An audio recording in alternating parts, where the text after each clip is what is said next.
Hello students, today I will discuss more about first law of motion. As we know that Galileo provides the knowledge about the first law of motion by observing the motion of an object on an inclined plane. Galileo deduced that object move with a constant speed when no force acts on them. जैसा कि हम सब लोग जानते हैं, अरस्तु ने एक नियम प्रस्तुत किया था जिसके तहत यदि किसी वस्तु पर कोई एक्सटर्नल फोर्स न लगाया जाए तो वो थोड़ी देर में रेस्ट स्टेट को प्राप्त हो जाती है। इसका मतलब कोई भी मोशनल ऑब्जेक्ट अपने मोशनल स्टेट को बरकरार नहीं रख सकता जब तक कि उस पर कोई एक्सटर्नल फोर्स न लगाया जाए। अरस्तु के इसी नियम का खंडन गैलीलियो ने किया था और इस बात का खंडन उन्होंने एक छोटे से एक्सपेरिमेंट के द्वारा किया था।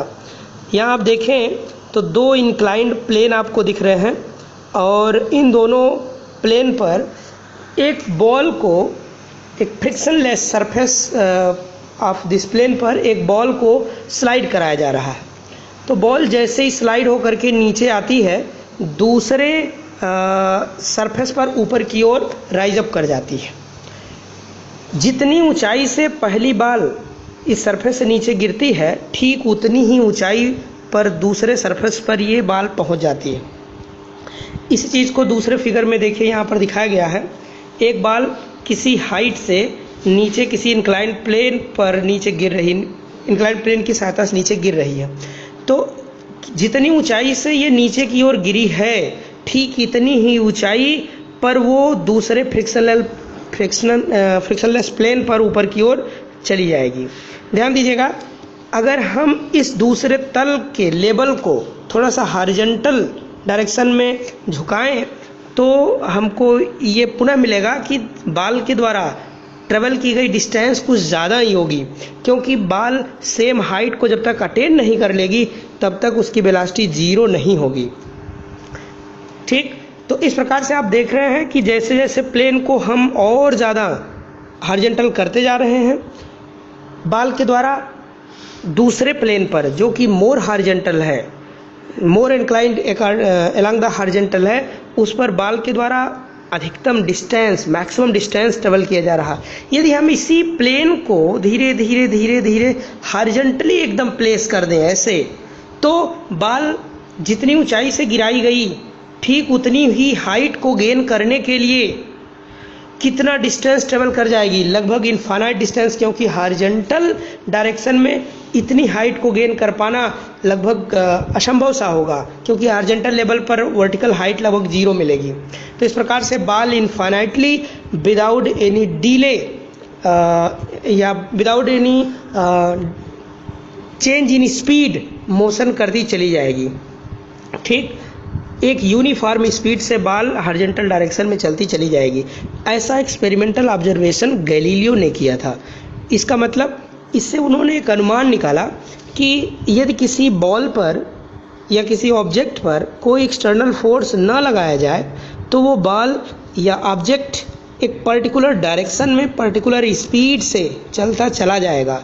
इसका मतलब उसके मोशन के स्टेट में किसी प्रकार की चेंजिंग नहीं होगी। ठीक, यही चीज़ देखिए यहाँ पर लिखा हुआ है, the Galileo deduced that object move with a constant speed when no force acts on them. He observed that when a marble rolls down an inclined plane, its velocity increases. In the next chapter, you will learn that marble falls under the unbalanced force of gravity. अगले chapter में हम पढ़ेंगे, उसमें एक accelerated motion के बारे में पढ़ेंगे, लॉज ऑफ मोशन करके है, और उसमें हम पढ़ेंगे कि ग्रेविटी के कारण ही बॉल नीचे की ओर गिरती है। ठीक, तो ग्रेविटी क्या अर्थ के द्वारा, पृथ्वी के द्वारा किसी वस्तु को नीचे की ओर जितने फोर्स से खींचा जाता है उस फोर्स का कारण जो है वो ग्रेविटी है। ठीक, तो इट्स वेलोसिटी इंक्रीजेज, जब कोई भी वस्तु नीचे की ओर गिरेगी तो उसकी वेलोसिटी इंक्रीज करेगी इन द नेक्स्ट चैप्टर। और उस बढ़ी हुई वेलोसिटी से जब बॉल नीचे की ओर गिरती है तो ठीक उसमें एक मोमेंटम आ जाता है, उसमें एक एनर्जी आ जाता है। अगर हम इस बॉल को दूसरे इंक्लाइंड प्लेन पर ऊपर की दिशा में मोड़ दें तो बॉल ऊपर की ओर तब तक चलती जाएगी जब तक कि ये सेम हाइट को प्राप्त नहीं कर लेती। ठीक, यही चीज़ यहाँ पर एक्सपेरिमेंटल ऑब्जर्वेशन किया गया था। लिखा है it rolls down and attains a definite velocity by the time it reaches the bottom its velocity decreases when it climbs up as shown in figure 9.5b। आप देख रहे हैं 9.5b, this is the figure. यहाँ पर एक inclined plane पर ball को, marble को नीचे की ओर गिराया गया है, फ्रिक्शनलेस सरफेस है, और जैसे ही बॉल हॉरिजॉन्टल लेवल पर आई थोड़ा दूर चलने के बाद ये इंक्लाइंड लेवल पर ऊपर की ओर चढ़ने लगी, और बॉल तब तक नहीं रुकेगी ये जब तक कि मैक्सिमम हाइट को गेन ना कर ले। ठीक है, तो its velocity decreases when it climbs up as and also attain the maximum height from where it falls down. It means the height from where the ball is fallen, same height must be attained by the ball when it rises on the second surface. So a marble resting on an ideal frictionless plane inclined on both sides, Galileo argued that when the marble is released from left, it would roll down the slope and go up on the opposite side of the same height from which it was released.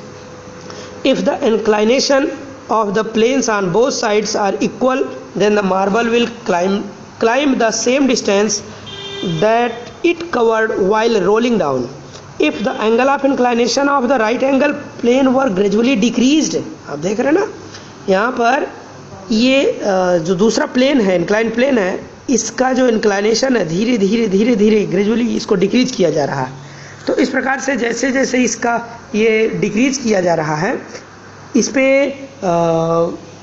Ball के द्वारा maximum height जो attain किया जा रहा है, यहाँ पर ये और ये मैक्सिमम हाइट हर केस में सेम है।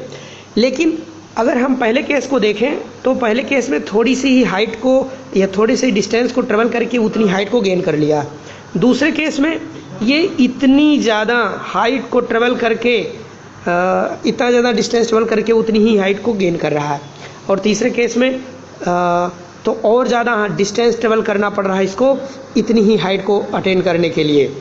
और अगर हम एक ऐसे केस ले लेते हैं जिसमें ये inclined plane horizontal to the surface हो जाए, तो इस केस में इसके द्वारा उतनी ही हाइट को अटेन करने के लिए maximum distance, we can say that infinite distance travel करना पड़ेगा। ठीक, तो यहाँ पर लिखा when the marble is released from left it would roll down the slope and go up the opposite side of the same height from which it was released. If the inclination of the plane on both sides are equal, then the marble will climb up the same distance. This is the concept. ध्यान दीजिएगा. When the if the inclination of the planes on both sides are equal, then the marble will climb the same distance that it covered while rolling down. If the angle of inclination, लेकिन इसके लिए यहाँ surface of the inclined plane एकदम smooth होना चाहिए, frictionless होना चाहिए, क्योंकि बॉल जब भी उस पर रोल करते हुए नीचे गिरेगा, यदि थोड़ा सा भी फ्रिक्शनल फोर्स होगा तो जितनी हाइट से बॉल गिरेगा राइज करते समय ठीक उतनी हाइट को अटेन नहीं कर पाएगा। ठीक, इसीलिए हमने अपने कॉन्सेप्ट में फ्रिक्शनलेस सरफेस की बात की है। If the angle of inclination of the right side plane were gradually decreased, then the marble would travel further distance till it reaches the original height. If the right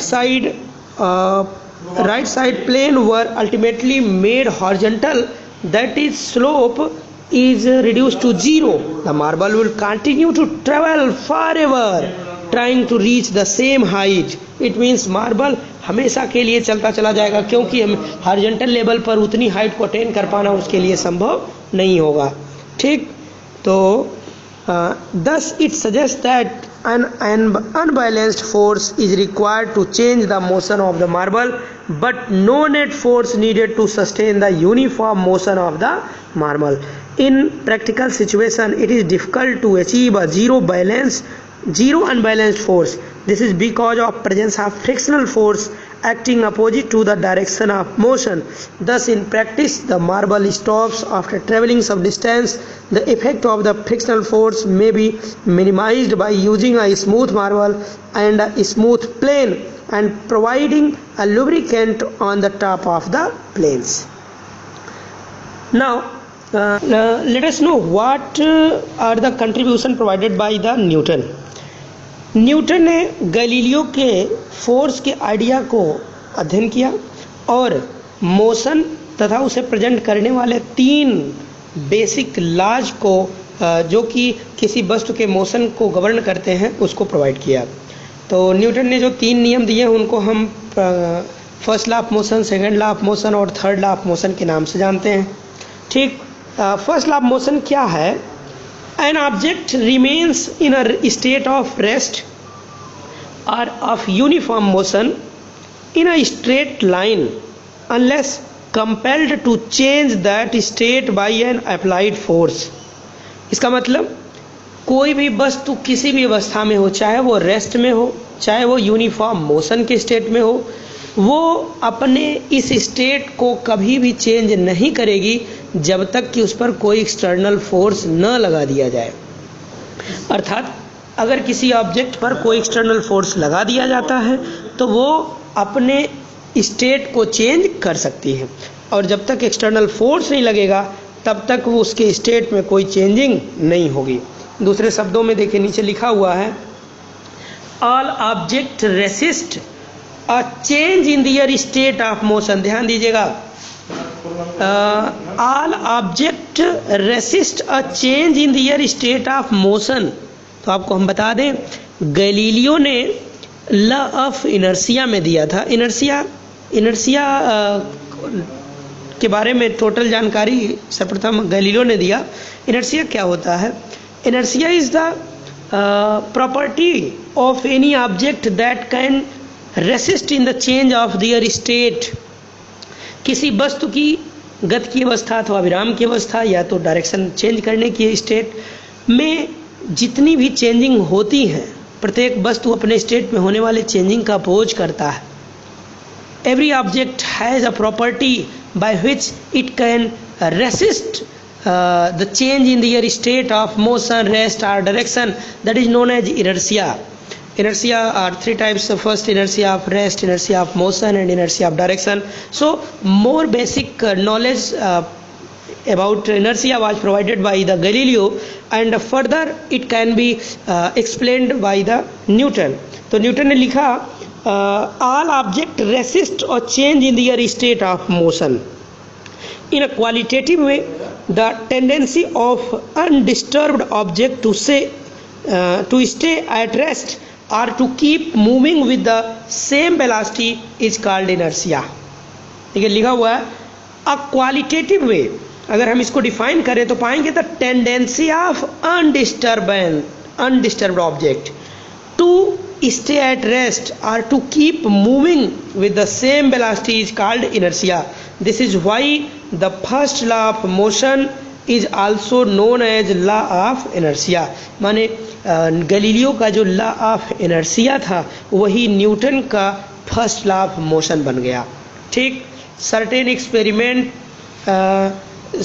कुछ अनुभव जो होते हैं, certain experience है that we come across while travelling in a motor boat can explained in the basis of the law of inertia. जैसे अगर आप suppose motor boat हो या आप बस में ही ट्रेवल कर रहे हो, तो बस में अगर आप बैठे हो, बस रेस्ट स्टेट में हो और एकाएक यदि बस आगे की दिशा में चलना प्रारंभ कर दे तो आप पीछे की ओर झुक जाते हैं, और यदि एक कोई बस में जिसमें आप बैठे हो वो यूनिफॉर्म मोशन से आगे जा रही हो और यदि किसी कारण बस उसमें एक ब्रेक लगा दिया जाए तो आप आगे की ओर झुक जाते हैं। तो इसका मतलब आपका स्टेट इस समय मोशनल स्टेट था और जैसे ही ब्रेक लगा आपके स्टेट में चेंजिंग होने लगी, और आपके स्टेट में जो चेंजिंग हो रही है आप suppose that you are also an object, so you always resist in the change of your state. इसका मतलब आप अपने स्टेट में होने वाले चेंजिंग का अपोज करने के लिए ही आगे की ओर झुकते हैं। आपका स्टेट मोशनल था, आपको रेस्ट स्टेट में लाया गया, तो आपके स्टेट में जो चेंजिंग हो रही है उसी का अपोज करने के लिए, उसी को रेसिस्ट करने के लिए ही आप आगे की ओर आप झुक जाते हैं। ठीक इसी प्रकार अगर बस आगे की ओर रेस्ट स्टेट से मोशनल स्टेट में जाना चाहती है तो आप पीछे की ओर झुक जाते हैं, क्योंकि आपका इनिशियल स्टेट रेस्ट का होता और बस जैसे ही अपने स्टेट को चेंज करती है आपका स्टेट चेंज होने लगता है और आप पीछे की ओर झुक जाते हैं। और अगर देखें तो इनर्शिया ऑफ डायरेक्शन का एक एग्जांपल, अगर बस स्ट्रेट लाइन पर चल रही है और एकाएक किसी टर्न पर वो मुड़ने लगे तो आप देखेंगे कि जिस दिशा में बस टर्न करती है उसके जस्ट अपोजिट दिशा में आप बेंड हो जाते हैं। ठीक, तो इस प्रकार से ये दैनिक एक्सपीरियंस का विषय है, इसको आप कभी भी एक्सपीरियंस कर सकते हैं और करते होंगे। We tend to remain at rest with respect to the seat until the driver applies the brake to stop the motorboat. With the application of brakes, the car slows down, but our body tends to continue in the same state of motion because of its inertia. Sudden application of brakes may thus cause injury to us by the car. ठीक, तो इस प्रकार से आपने देखा different types of inertia और first law of motion. Activity 9.1 देखते हैं। लिखा make a pile of similar carrom coins a table, attempt a sharp horizontal hit at the bottom of the pile. ध्यान दीजिएगा, देखिए ये फिगर में this is a pile, okay 1 minute, this is a pile and if you make a hit on the pile from here, then the coin at which the throwing coin strikes that get away from the pile and all the other coin of the pile get vertically downward motion due to the inertia. It means जिस coin पर इधर से दूसरे coin के द्वारा throw किया गया उस कॉइन पर एक स्ट्रांग फोर्स लगने से ये इस दिशा में आगे बढ़ गई और नीचे ऊपर के जितने भी कॉइन थे वो चूंकि रेस्ट स्टेट में थे तो वो अपने स्टेट में बिना किसी चेंजिंग के ही नीचे की ओर आ गए। ठीक, तो ये आप एक छोटा सा एक्टिविटी है, इसको आप अपने घर पर कैरम खेलते हुए कर सकते हैं। ठीक, attempt a sharp horizontal hit at the bottom of the pile using another carom coin or the striker. If the hit is strong enough, the bottom coin moves away quickly. Once the lowest coin is removed, the inertia of the other coin makes them fall vertically on the table. Let us know about Galileo Galilei. Who was Galileo Galilei? ध्यान दीजिएगा, Galileo Galilei was born on 15th February 1564 in Pisa, Italy. Italy में एक जगह पीसा की मीनार बहुत प्रसिद्ध जगह है, 7 वंडर्स में आती है, आपने देखा होगा, ये सुना होगा इसके बारे में। ये एकदम जस्ट वर्टिकल नहीं है बल्कि वर्टिकल के साथ थोड़े से इंक्लाइंड है, ये झुकी हुई है।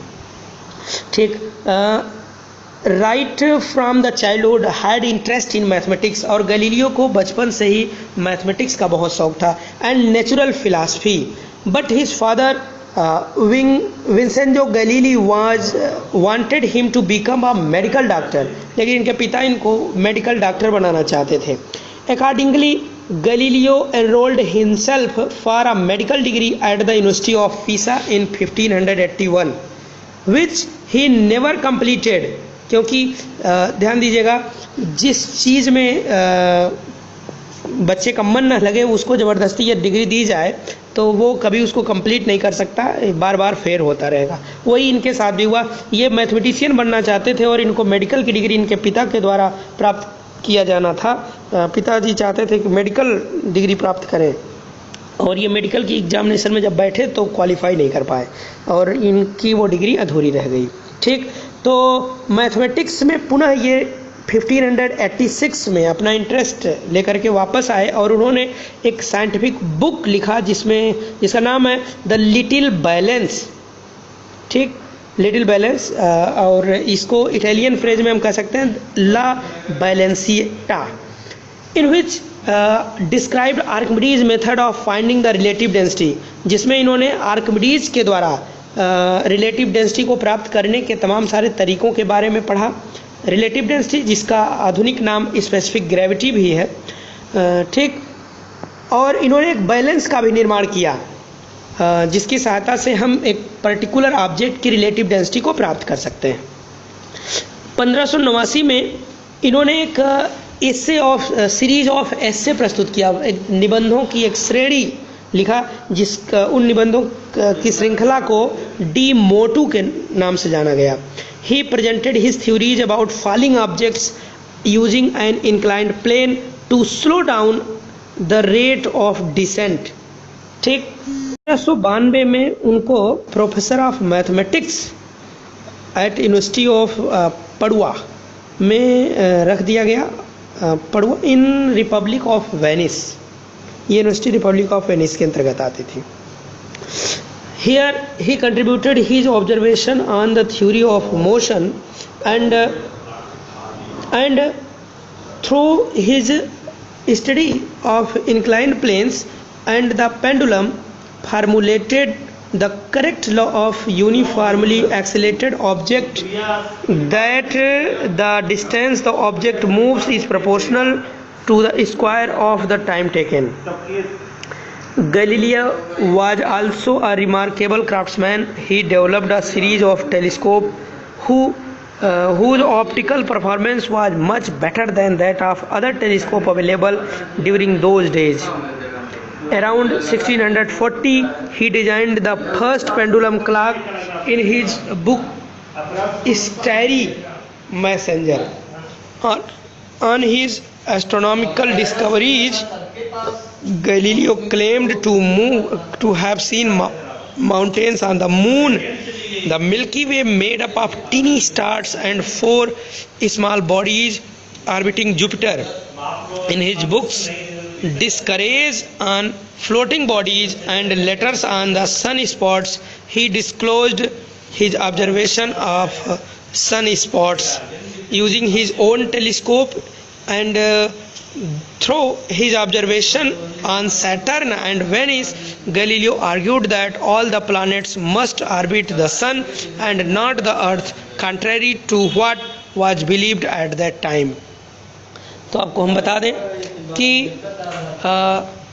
निकोलस कापरनिकस ने सर्वप्रथम ये बताया कि सन के अराउंड ही सारे प्लैनेट मोशन करते हैं, और इस चीज़ का वेरिफिकेशन अपने टेलीस्कोप से जुपिटर, वीनस, सैटर्न, इन सभी प्लैनेट्स के मोशन को ऑब्जर्व करके गैलीलियो ने किया।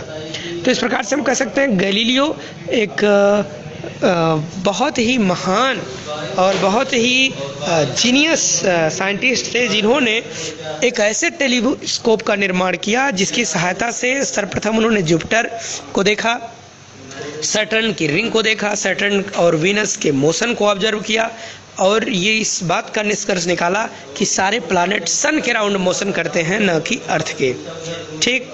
तो इस प्रकार से this is all about the Galileo. Tomorrow we will discuss the inertia and mass, and then after second law of motion. Thank you.